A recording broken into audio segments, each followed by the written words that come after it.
أعوذ بالله من الشيطان الرجيم. بسم الله الرحمن الرحيم.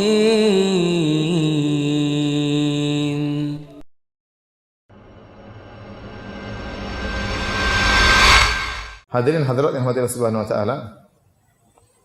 Sebelum kita berbicara tentang Yahudi, kita akan berbicara tentang sejarah singkat orang-orang Yahudi ya. Baru kita masuk dalam kitab suci yang dijadikan pegangan oleh orang Yahudi. Baru kita akan jelaskan tentang watak dan akidah mereka dan serta akhlak mereka. Sebagaimana kita ketahui bahwasanya Yahudi atau Banu Israel adalah Banu artinya anak-anak, Israel artinya Yakub. Banu Israel artinya anak-anak Yakub. Dan Nabi Yakub alaihissalam namanya Yakub bin Ishak bin Ibrahim. Di antaranya anak-anaknya ada yang bernama Yusuf. Yusuf bin Yakub bin Ishak bin Ibrahim. Dan nasab yang terbaik. Nabi, anak Nabi, anak Nabi, anak Nabi. Yusuf bin Yakub bin Ishak bin Ibrahim. Dan sebagaimana Allah sebutkan dalam kisah surat Yusuf, tatkala Ishak atau Yakub punya anak 12, ya, di antaranya Yusuf, di antaranya Binyamin, di antaranya Yahuda, ya, salah seorang di antara 12 itu namanya Yahuda. Ada yang mengatakan Yahuda ini anak tertuanya, ya. Kemudian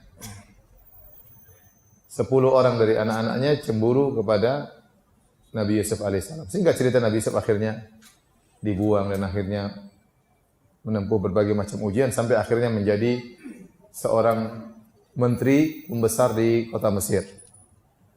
Sementara orang tuanya Yakub dan ibunya dan keluarganya hidup dalam penuh kesulitan di Palestina. Sampai akhirnya timbul masa paceklik, musim kemarau, sehingga mereka kelaparan dan mereka harus pergi mencari makan di kota Mesir dan akhirnya terbongkarlah ternyata Yusuf sudah menjadi seorang menteri pembesar di kota Mesir. Akhirnya Yusuf alaihissalam menyuruh mereka semuanya untuk pindah ke Mesir.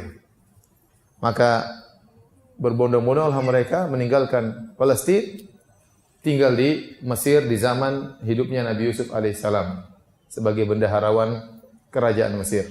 Maka pihak Mesir memberikan daerah khusus, disitulah tempat komunitasnya orang-orang Banu Israel. Mereka tinggal situ, beranak pinak di situ. Dan di awal mereka tinggal di sana, mereka disegani ya karena ada Yusuf alaihissalam. Namun setelah Nabi Yusuf alaihissalam meninggal dunia, sudah tidak ada lagi yang dipandang oleh orang Bani Israel, oleh orang-orang Mesir. Maka mulailah Bani Israel ditindas, mulailah dijadikan budak, mulailah jadi pekerja, mulailah disiksa, sampai puncak-puncaknya muncul seorang namanya Fir'aun. Fir'aun Raja Mesir yang dia sangat zalim terhadap Bani Israel. Terutama tatkala dia dikabarkan oleh dukunnya bahwasanya akan lahir seorang anak dari Bani Israel yang akan menggulingkan tahta dan singgasanamu, wahai Fir'aun. Itu Fir'aun akhirnya membunuhin anak-anak Bani Israel yang baru lahir, dibunuhin. Ya, bahkan yang hamil didata ya. Kapan mau melahirkan didatangi oleh orang. Begitu aja laki-laki kemudian dibunuh. Adapun yang perempuan ya tidak dibunuh. Ya. Dan sampai akhirnya lahirlah Nabi Musa alaihissalam. Nabi Musa alaihissalam. Yang kemudian Nabi Musa alaihissalam akhirnya berdakwah. Singkat cerita, tentu ceritanya panjang. Nabi Musa akhirnya menjadi nabi dan saudaranya Harun, kemudian mereka mendakwahi Fir'aun agar Fir'aun sadar. Ya. أعوذ بالله من الشيطان الرجيم. بسم الله الرحمن الرحيم.